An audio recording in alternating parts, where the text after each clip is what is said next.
He laughed when I walked into that courtroom alone. Not a subtle smirk. Not a whisper behind his hand. My husband, the man who once held my face like it was something precious, threw his head back and laughed out loud, right there in front of the judge, his attorney, his mother, and every person who had ever doubted me. His lawyer leaned over and said something in his ear. He laughed harder.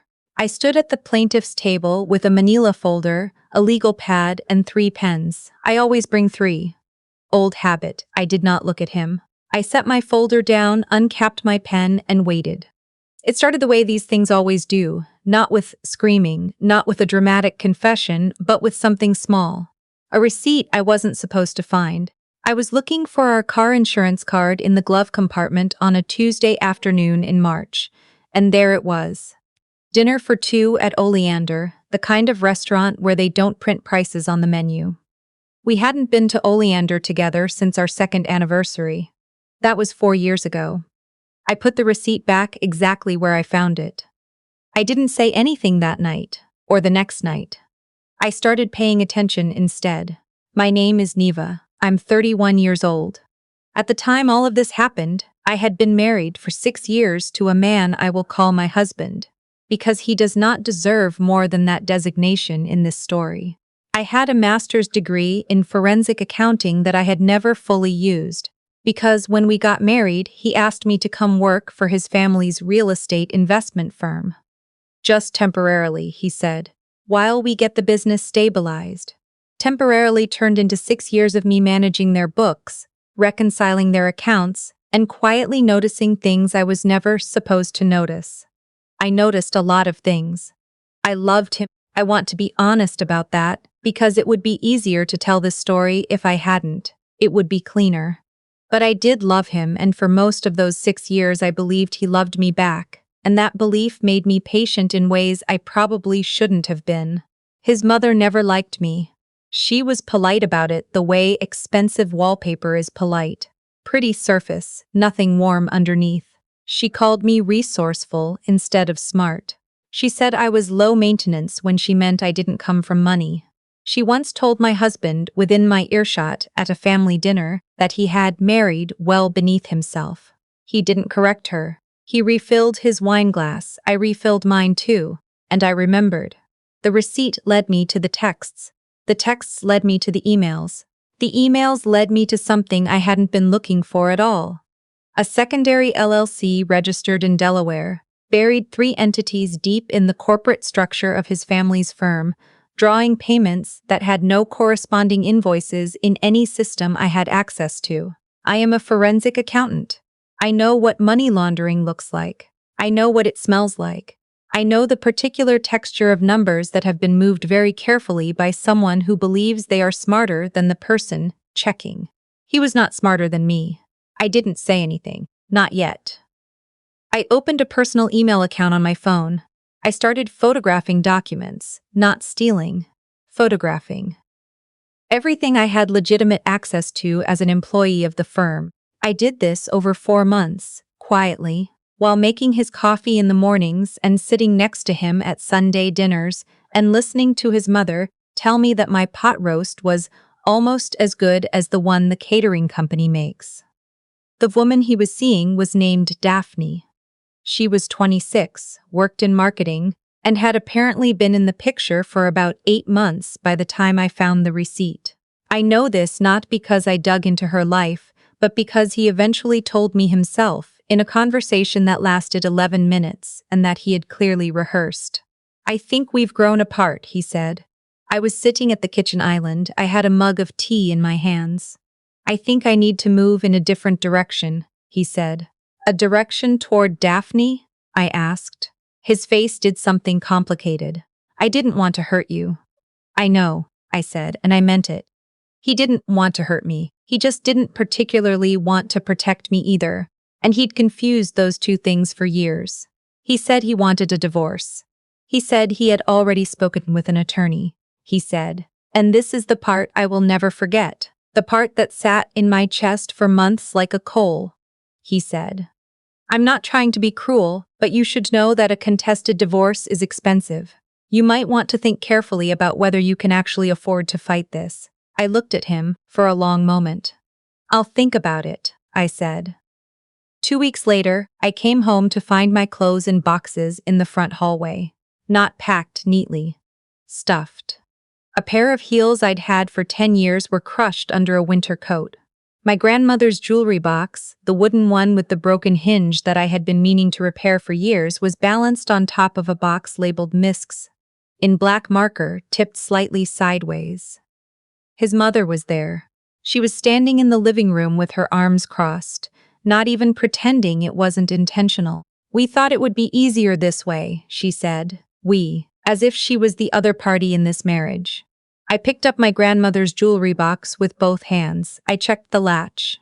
Still intact. I need until Friday, I said. That's not really. Friday, I said again, not louder, just clearer. I stayed in a hotel for 3 nights.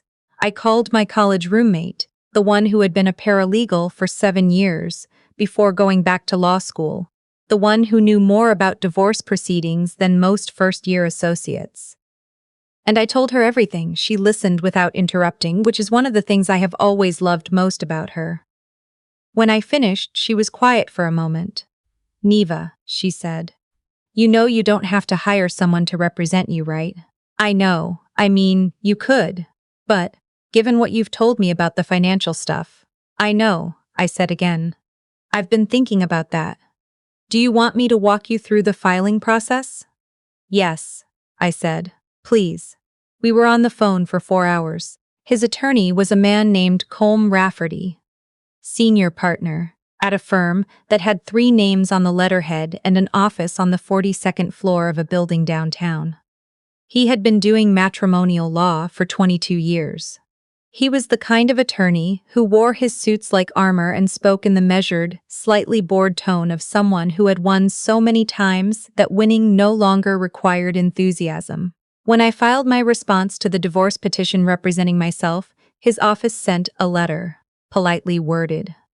The gist of it was that pro-representation in complex asset cases rarely served the unrepresented party's interests, and perhaps I would like a referral to a more appropriate attorney. I did not respond to the letter. At the pre-trial conference, Mr. Rafferty arrived with 2 associates, a paralegal, and a leather portfolio so thick it looked like a small architectural feature. I arrived with my manila folder and my legal pad and my 3 pens. He looked at me across the conference room table with an expression that was not quite pity and not quite contempt, but lived somewhere in the neighborhood of both. "Ems," he started. "Mrs.," I said, because I was still legally married and because it seemed to bother, which I found satisfying. "Mrs.," he said. "Are you certain you don't want to take more time to secure representation? The court can grant a continuance." "I'm ready to proceed," I said. He nodded once. The way you nod at something you have already decided not to take seriously. My husband sat in that courtroom like a man who had already won. He had his mother beside him in the gallery, and Daphne 2 rows back. I clocked her when I walked in, a small woman in a yellow blazer who looked away when I glanced in her direction. He had Mr. Rafferty at his table, both associates flanking him, and the collective impression they gave was of a wall. I sat down at my table. I opened my folder. I uncapped my pen. The judge was a woman in her early 60s named Judge Wyndham. She had sharp eyes and a stillness about her that I recognized as the particular stillness of someone who has heard every version of every story and is waiting, patiently, to hear what's actually true. Mr. Rafferty made his opening. It was polished and thorough and probably cost my husband a significant amount of money per word. The argument was simple. The marital assets were primarily tied to the family business. My contributions to that business were those of a salaried employee rather than a partner, and therefore my claim to the business assets was limited. Then Judge Wyndham looked at me. "Mrs.," she said. She used it the same way I had, deliberately. "You may proceed." I stood up. "Your Honor," I said. "I'd like to begin by introducing into evidence a series of financial documents related to the Crestwood Holdings portfolio, specifically a subsidiary LLC registered in Delaware in 2021 under the name Aldgate Meridian Partners." I heard Mr. Rafferty set down his pen. "These documents," I continued, which I obtained in my capacity as the firm's internal accountant over the course of my employment, indicate a pattern of transfers totaling approximately $2.3 million over 31 months to accounts with no corresponding vendor agreements, no invoices, and no business purpose recorded in any corporate filing I have been able to locate. The room was quiet. I kept going. I had prepared for this the way I used to prepare for exams in graduate school. Obsessively, systematically, with color-coded tabs and a detailed outline and practice runs in my hotel room until I could recite every figure from memory without looking at the page. I walked Judge Wyndham through the structure of the LLC, the transfer pattern, the shell accounts. I walked her through the dates that corresponded to my husband's business trips.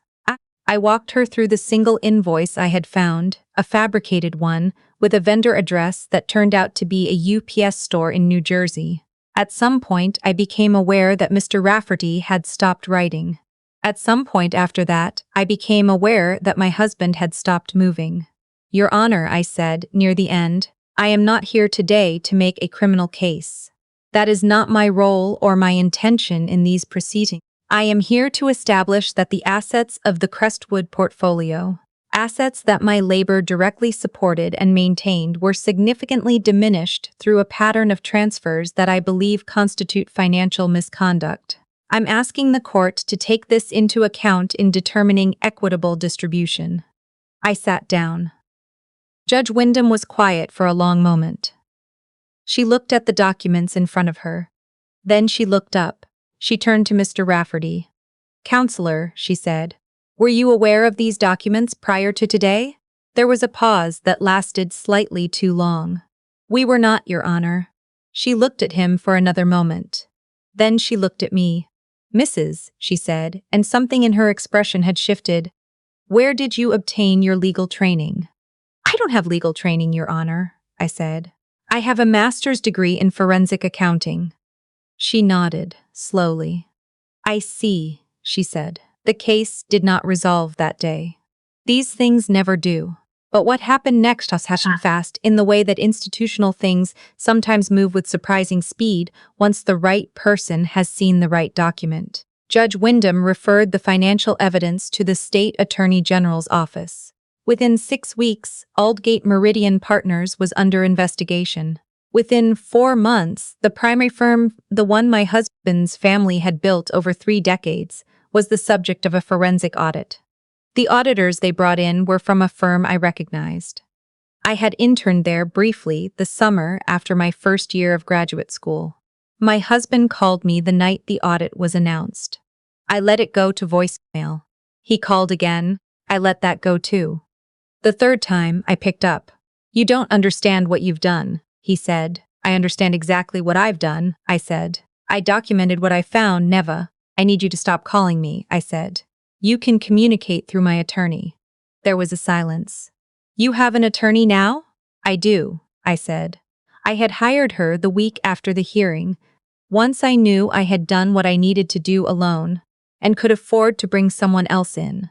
She had a small practice and a specific reputation for cases involving financial concealment in marriage. And when I told her what I had walked into that courtroom with, she was quiet for a moment and then said, I want to see everything.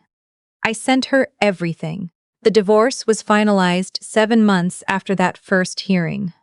The settlement was not what my husband had proposed in his initial filing, the one that would have given me my personal belongings, a modest sum, and a non-disparagement clause that his attorney had worded so broadly it would have prevented me from describing what happened to anyone in any form. I did not sign that. What I received instead, my share of the marital assets, fairly valued. Reimbursement for the years of labor I had contributed to the firm below market rate. A clause that was notably absent, the non-disparagement one. His mother stopped returning my calls the week the audit began, which was not something I had been doing anyway, so it was more symbolic than practical.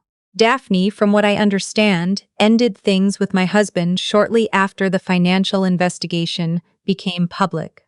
I don't have feelings about that one way or another. She didn't know what I knew. Most people didn't. I moved into an apartment in the spring. It had good light and a second bedroom I converted into a home office. I hung my graduate degree on the wall. I had taken it with me in the boxes, rolled into a mailing tube, the one thing I made sure not to leave. I made myself a cup of tea and I stood at the window, and I looked at the city and I thought about all the things I had stayed quiet about for 6 years and all the reasons I had told myself to stay quiet. I am done being quiet. I think about that moment in the courtroom sometimes. The laugh, the lean, the whisper, the second laugh. I think about what it felt like to stand up anyway, to open the folder, to start talking. I think about Judge Wyndham's face when I sat down, the particular quality of the silence in that room. He thought I couldn't afford a lawyer, so he never considered that I might not need one. That was his mistake, and it was the last one I gave him the chance to make.